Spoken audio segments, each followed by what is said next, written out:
Let's start with tariffs, because we can't avoid the elephant in the room here. The single biggest way that tariffs are making your life at Chipotle more difficult. Of course, tariffs impact everyone here in the U.S. As we think about, I know avocado supply is on the top of mind for a lot of U.S. consumers. It is for us, as you can imagine.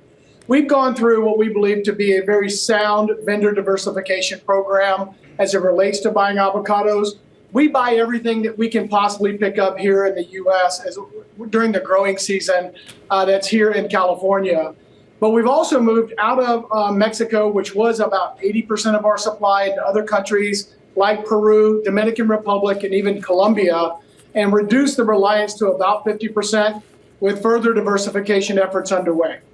So the diversification effort and the sourcing inside the U.S., how has that affected the cost? Has it increased costs for you?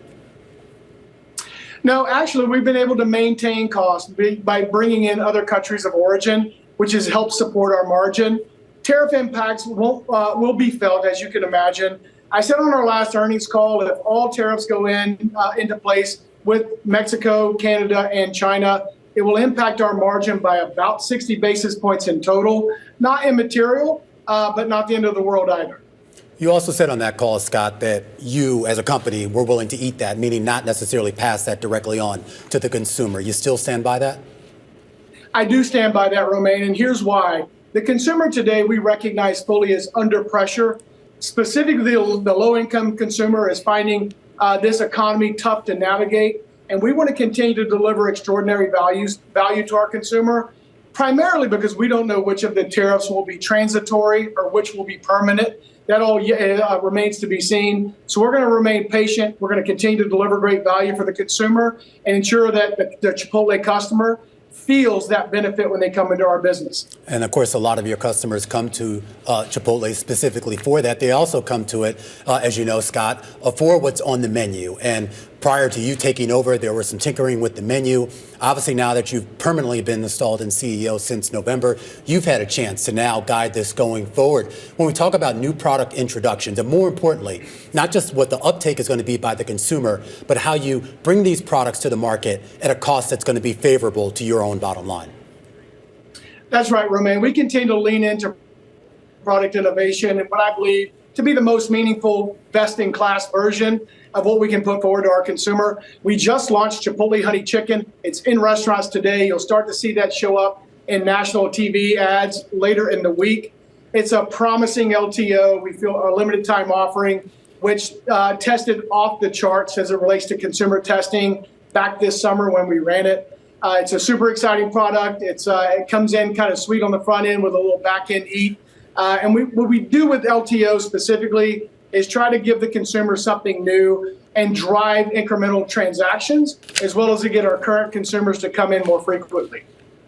I look at your stock today, Scott, and it's down 0.1%, basically unchanged. You could even say it's up in a market that is down about 2.5%, in part because analysts have cited things like your enviable balance sheet, talking up your ability to have optionality when it comes to investing in stores or spending, as you mentioned, on technology and new developments.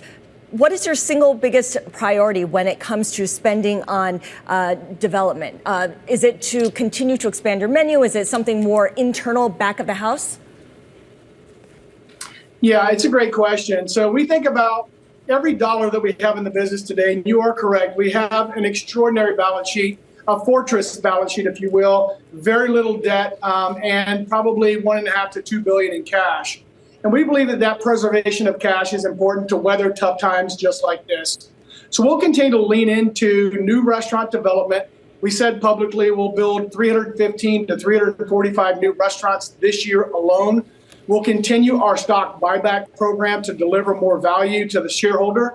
But we'll also lean into what I'm calling back of the house modernization, where we're going to bring forward equipment innovation that has been in our stage gate now for over 2 years to help drive more efficiency in the back of house, create a better team member experience, which we know will always ladder to a better consumer experience. What does that mean for hiring as you continue to expand that investment in the back of house operations? Because there's a lot of concern now that the labor market's going to get tighter if we see the pool of labor workers in the labor market shrink.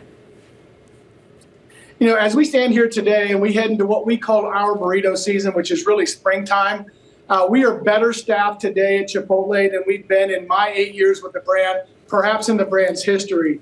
And I really think that's attributable to our best-in-class wages and our industry-leading benefits and what I believe to be a world-class culture that we've created around people development, and growth in the organization. We'll continue to invest in our most important asset, which is the 130,000 team members out in our restaurants, which I have said before, I'll say again, are really the backbone of our great organization. Do you plan to expand the footprint of Chipotle, more stores this year? We absolutely do, Romain. We're going to build 315 to 345 new restaurants here in North America. We'll have additional growth in Canada this year. We're looking at expanding our footprint in Western Europe. Our partnership with Al Shaya in the Middle East will produce additional Chipotle restaurants in that region. We're also looking at additional partnerships around the globe as I stand here today, really in this idea of really moving Chipotle into a global iconic brand.